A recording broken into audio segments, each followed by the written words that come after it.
When I found God, I'd completely changed. I became probably humanized. That was the thing that turned my life around. I found a purpose in life, and I used things in that book, experiences, to teach others that whatever you've been through, there's an answer. I believe that I could have drowned if we hadn't swum that mile to shore. I'd have ended up in Antarctica, a bag of bones, because there was no other land mass before us the way the currents flowed down the east coast of New Zealand. Wasn't a problem there. That's only one story. We're here with Graham Ropata, who is a motivational encourager. He's also a co-author with Pat Mesiti in the book Dream Big and Act Fast. So we're going to be here having a conversation to get ourselves motivated, get ourselves fired up to take action, achieve our goals, be happy, be fulfilled, so much more. So Graham, glad to be talking to you. It's good to be talking to you too, Robert. All right. Pleasure. Thank We're, you. we're both a couple of guys who are in the pleasure zone right now. And so what would you say is the problem you solve? What is your expertise? What's your niche? One of the things I've found, Robert, that the world's going to hell in a handbasket really quickly. And we see a lot of people, especially after COVID, and the effects of that. They're fearful, they're scared, and there's a lot of people out there hurting, and it's just going to get worse. And we've been helping people all our lives, my wife and I, and our children especially. And we've had a lot of people come to us uh, financially. We've been able to help them, and just with simple meals and things like that, and advice on just how to live a better life and a more successful life. And people just hang around us, and we help them to turn their lives around and become better people for that. And I suppose it's just a part of who we are and what we are. And we just like to encourage people to, hey, there's a better way of doing things. And that's probably just the guts of how we do things. And that's wonderful. And so you're saying that you've helped all these people, and in doing and performing those repetitions, you think that like if you were, lifting a weight, you've kind of you've seen it all, but then you also put in the time and you put in the effort again and again when someone new, comes your way. And so you said that people are maybe sometimes struggling financially or they're fearful. And so like what are they telling you? Like what problems are these people having and what's the answer?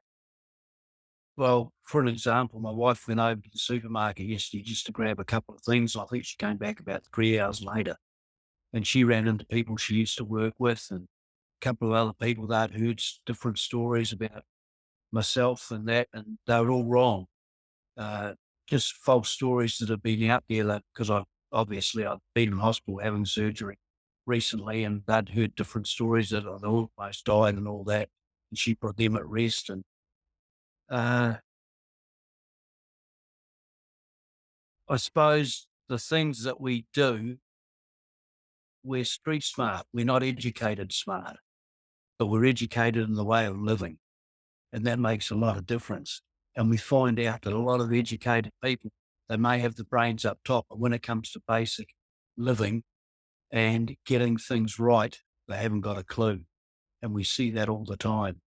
And with living in the streets, sort of to speak, we have a better understanding of where people are, and being in the building trade as well, serving the time as an apprentice builder and building a lot of nice homes. We understand that side of it because we meet a lot of people that are ripped off by a system.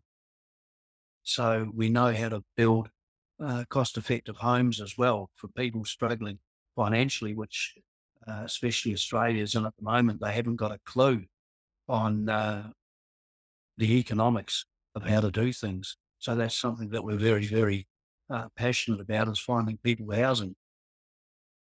Excellent. And so you're saying that there are people out there with the head smarts and not the street smarts, and they don't have a clue. And so do you have like a series of life principles, or do you have like a number one piece of advice, or like just what would be the most helpful as far as getting someone on track, as far as getting someone to be happy and achieving things? What's like just a good starting point, jumping off point for just getting back to the way things need to be? I think the first thing is they've got to is stop and smell the roses and just put the brakes on and reassess where they are in life and what they really want. And that's what we did because, we worked hard all our lives and uh, chased dreams and goals and found out that we were chasing ourselves most of the time. And when we stopped and reassessed things, we were able to put principles into our own lives, but we had to reevaluate everything. And when we stopped and did that and got ourselves on track, and you've basically got to start again. And when you lose basically everything, you've got to go somewhere and you've got to find that right person. And there's a lot of false doctrines out there, if I can use that word, that people are out there scamming money off people and pushing their ideas and values on things. So you've really got to find the person that can help you the most. Stop and smell the roses, meaning take inventory, calm down, relax, find the Yes. gratitude, see, like, notice how lucky you are to have a roof over your head, to be born in this time period, to have food and water, that things are not as bleak as they seem. So there's that stop and smell the roses aspect. And then you also say that it's important to find that guide, find that mentor, because it's way too easy to be stuck in your own head and stuck in your own bubble and just continue to do the things that you've always done so far, and that will just get you the same results you've always gotten, which does not sound like very much fun at all. And so where have you really struggled? Has there been a moment in your life when things were just really bad and you were maybe like depressed, negative, angry, and you had to dig yourself back out of it? Does anything come to mind as far as just a real like low point you had to recover from? I don't think I've fallen that far because of the lifestyle that I've lived, because I've been pretty free, as my chapter in the book says, coming out of New Zealand and spending most of my time under the water and as a commercial diver and commercial fisherman and being a builder. I spent a lot of time away from home, but I was blessed with a good wife and uh, five really good kids.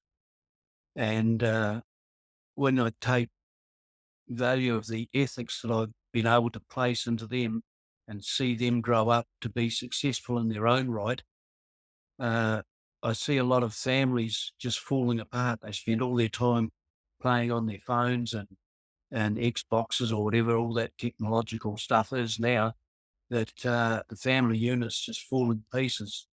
And one of the things we like to see is the family unit getting back together again.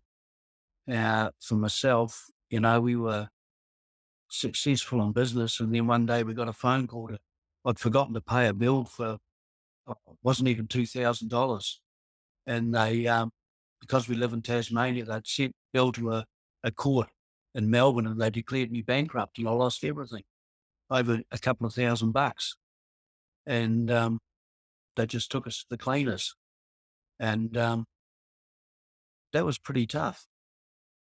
And magnificent block of land, and but we came back.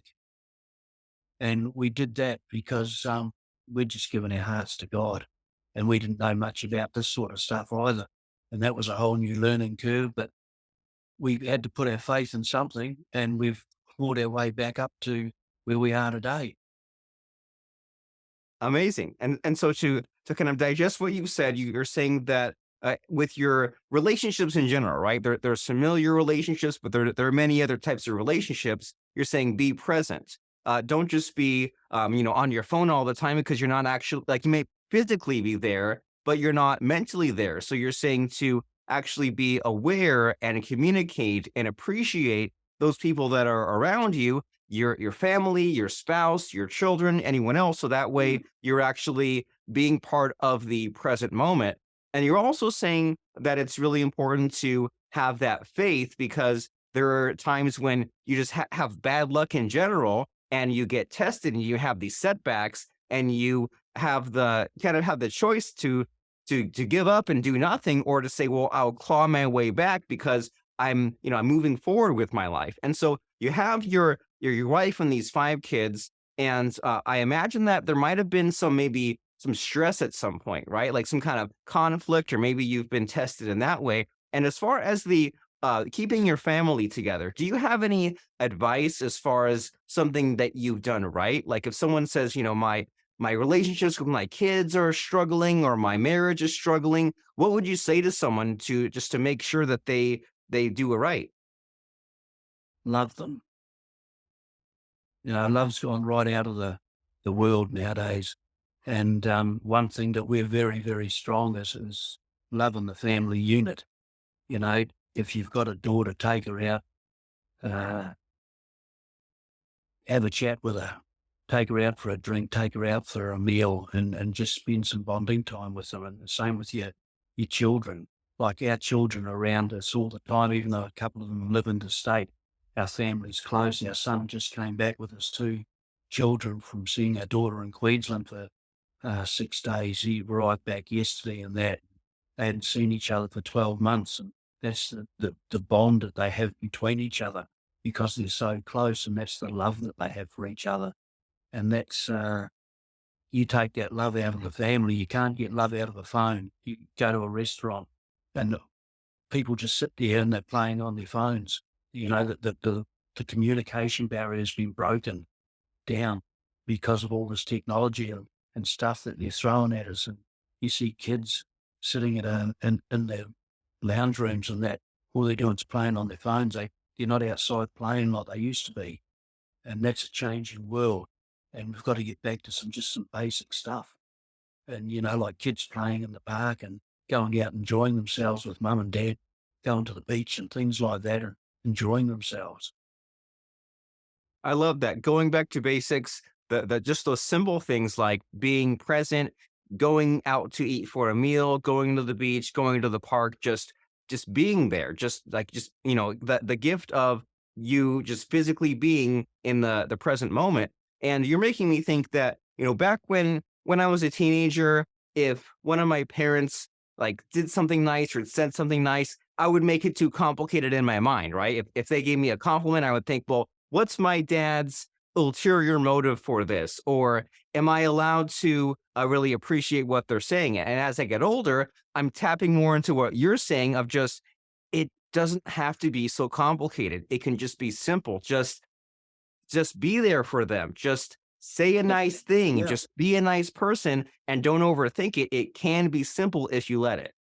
Yeah, it's not rocket science living, really. It's not complicated. We've just got to slow down, and technology is great. I love it.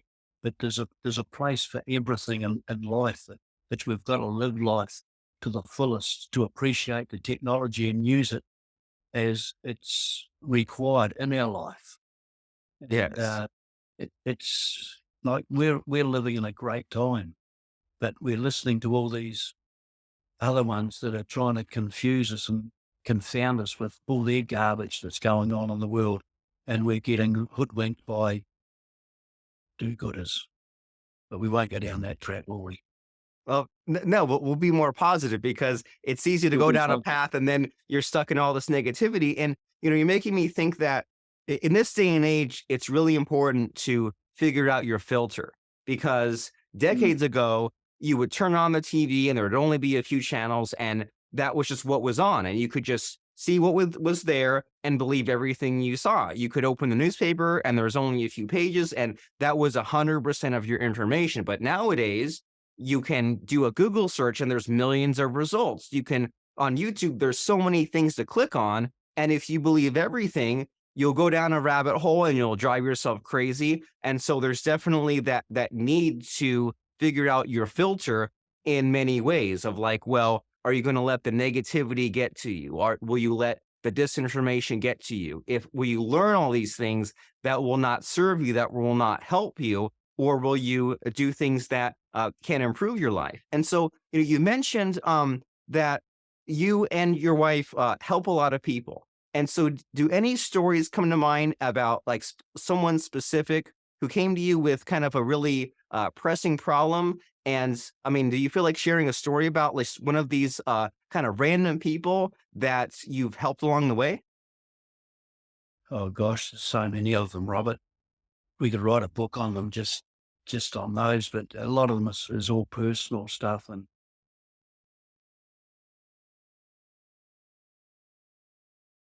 some of them probably make you cry.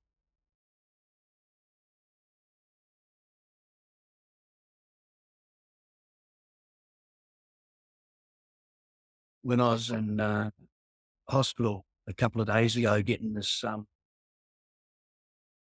artery in my neck cleaned out, and there was a guy in there beside me, and he actually ended up to be a commercial fisherman as well, like me. So we got on really well, and he was supposed to have this major surgery as well. And this might be a bit over the top, but it's how things work. And this has happened a number of times. And he came in the day before me to have the surgery the next day while I was in there. And they turned around and they did a check on him, and they said, well, you can go home. And they said, what do you mean? And they said, well, you don't need surgery now. We've reevaluated you, and uh, we don't believe you need surgery. And we're going to get you back, and we're going to do a couple of other things with you. And you may think, well, what's that got to do with helping people? And because we believe in healing, because of our association with God and that, that's happened on quite a few occasions. And just being that guy was in our presence and we formed a relationship. And even though we didn't talk anything about God, uh, I believe that he was healed in our presence and he didn't need that operation. Now, that may spook some people and may sound a little bit uh, off the park, but that guy left hospital that same day without that operation. And he went back to his place in Hobart 100% happy. And I praise God for that. And he took my phone number and all my contact details and says, man, I'm going to stay in touch with you. And to me, that's what it's all about. Meeting you was a very good thing to happen to him. Well, that's what our life's about, Robert. And we never know what's around the next corner or who knocks on our door. And we take it as it comes. And these things that I can call them divine appointments and that. And it just happens. And that's why I like, you know, living like we do. And I like that chapter that I wrote. And I don't know what's going to happen from here. I've got no idea. But I'm excited about the future. I'm excited about the stories I read in that book and just bring it on. I love it, and I can sense your excitement, and your chapter is filled with all kinds of amazing but also scary stories where you were talking about being on the deck of the boat and then just a few seconds later in the water and just that quickly. And as I was reading it, I was like, okay, I know he's alive because he lived to have his 5 kids and to write the book chapter. And I was thinking like it was kind of scary just reading it because it just seemed like it happened that quick. And so you've been through all of these amazing adventures and you've helped people out. Has there been any like real amazing surprises for you? Like anything like life changing, anything that like surprised you about like yourself and your personality? Anything come to mind about just like the life altering surprises?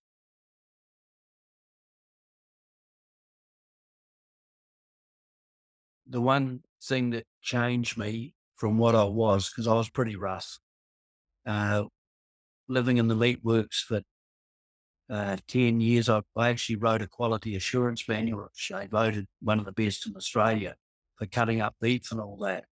And I didn't know anything about writing, but I put it all together and that. So living there and in the meat works, I was pretty good with a gun and I was pretty wild. But when I found God, I'd completely changed. I became probably human or humanized, whatever you want to call it. And that was the thing that turned my life around. And I found a purpose in life. And I used things in that book, experiences, to teach others that whatever you've been through, there's an answer. And I believe that I could have drowned that type of, like if we hadn't have swum that mile to shore, I'd have ended up in Antarctica, a bag of bones, because there was no other land mass before us the way the currents flowed down the east coast of New Zealand. There wasn't a problem there. And I've had a number of, like that's only one story. I've had a lot more like that where, I could have died a number of times. I believe God was saving me for such a time as this. And I've used my life experiences to channel those stories into helping others. And I use those to help others. So if I can help one person, then I feel sort of complete within myself. And we've helped many people. Incredible. And I think that's a good motivator for anyone, right? If you're struggling to seek the motivation, well, then you think of, well, then who can you help and what difference can you make in the world? And, you're making me think that I think we've all had those close calls, right? We've all Yeah. had that moment where the car whizzed right by and we thought, man, I came so close to death or like a really bad injury. And it plays games with your mind, right? Because sometimes my Yeah. initial reaction is to be mad that it came this close. But then I think, well, I should be appreciative and grateful that I missed it by that much, that I could have died or I could have gotten hurt, but I was like just a few inches of difference and then things were okay. So that's the thing to be grateful for, that we're still alive, that we survived all these previous hardships, accidents, close calls, scary situations, and that we should seek to find our faith, find God, and to just see who we can help and who we can connect with and kind of be sociable with and be a positive change for good in the world, because there's certainly enough negativity. It's not hard to look for it and it can take it over you if you let it. So we need to fight it and be happier and more positive. And so, you said that you're not sure what the future holds for you and what will come, but is there anything that you're looking forward to or anything that you feel like sharing about the next 6 to 12 months of your life?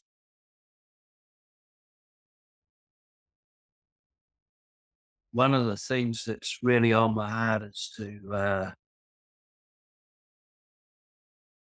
get a big piece of land and start building homes for the homeless and start really taking care of those. As we know, we need food, shelter, and clothing. Well, the clothing side of it doesn't faze me, but food and shelter really has touched my heart over the years. And being a builder, I know how to build low cost homes. But the housing industry here is in such a mess, and there's major building companies going bust left, right, and centre. I think there's about 1,273 in the last less than a year have gone bust here in Australia, and with more every day. That we came up with a concept about 10 years ago on how to build a home without any timber or any concrete in it, and we didn't have the finance to do it. And there's some of the highest rated energy homes here in Australia. And we're just working on a principle now of hopefully funding that. So uh, we want to get into that and produce low cost homes for people that are struggling and put them right across the board. And plus getting into the food side of it as well. That's what I'd really like to get into and get the unemployed and get them into building it as well.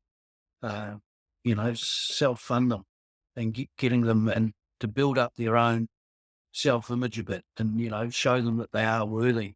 If they want a home, then they put some time and effort into it themselves and build up their own egos a bit to, hey, I can do this. You are worth something.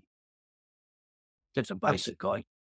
Yeah, that's great. That's a noble goal, and it taps into all these wonderful concepts like the value of hard work and the satisfaction of when it's done, and getting that little bit of extra help with the food and the shelter. And so, is there any way to look into this more? Do you have any more information, like contact details, where if someone wants to know more about this program that you have going on, how can someone find out more about that? My email address, although I fly pretty close under the radar, and I keep myself to myself. But my email address would be the best way, grahamroper@gmail.com. And I am building a website at the moment. I am getting around to it, Robert. And other contact details, we are working on it. But my email address would be the best one to get hold of. Cool. One step at a time. And so we'll spell that out. That's grahamropata@gmail.com. That's GrahamRopata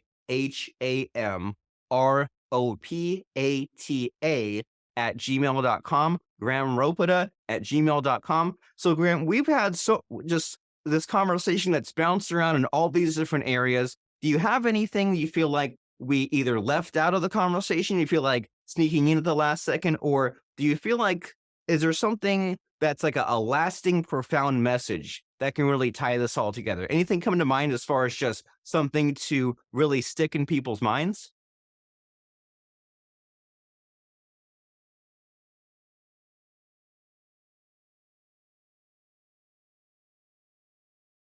Yeah, I could say so much, Robert. Listen, it's been a privilege. It's been an honor to share part of my heart.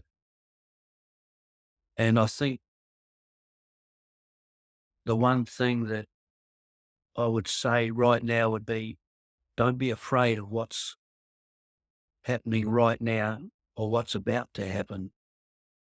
Trust the instincts that are within you, and don't be afraid to step out and feel positive about yourself, and just go and do it. I love it. Don't be afraid. Trust your instincts. Just go and do it. And Yeah. with that, we will mention that email address one more time. That's grahamropata@gmail.com. If you want to tell Graham that he did a wonderful job, that his message helped you, or if you want to inquire more about this housing project he has in motion, then contact him and talk to Graham. And Graham, it's been very much a pleasure speaking with you and hearing about some of your life advice, your lessons, and hearing about the amazing adventures. People should check out the chapter in your book, which is Dream Big and Act Fast, co-authored with Pat Mesiti on Amazon. And I appreciate you very much, Graham. So wonderful talking to you. It's been great, Robert. I appreciate it.